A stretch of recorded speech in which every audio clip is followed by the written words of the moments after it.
რაღაცებიერებენ რომ აი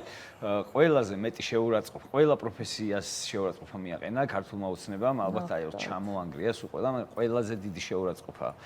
მოქალაქეების თვალშიც და ავით საკუთარი ოჯახების თვალშიც და მეგობრების და ერთმანეთის თვალშიც. ხა ერთმანეთსაც რო უყურებენ, არ მგონია რომ უკვე ერთმანეთის მოწონდეთ და ამაზე გაბრაზებულები მე რაღაცა ჩვენს მიმართ აქვთ ეს აგრესია და მე მგონი რომ დაფიქრდნენ და სულ მაგას ვამბობ რომ რაღაცა ხა თუ შალვა პაპუაშვილს არ აყვებით, მე მგონი ცხადია ხო რომ სად დგას დღეს საქართველოს მოქალაქეები და ძალიან დიდი ბოდიში ხა ამ ხელა დაშინების მერე რომ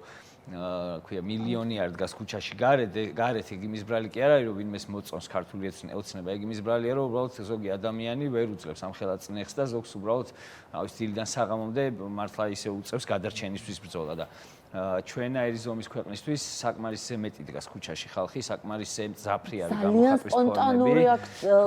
ანონსი ქონდა, მოდი ახლა ესეც ვთქვათ, რომ ეს ხალხი გამოვიდა უბრალოდ იმიტომ, რომ გვახსოვს 28 ნოემბერი რა განცხადებაც გაკეთდა,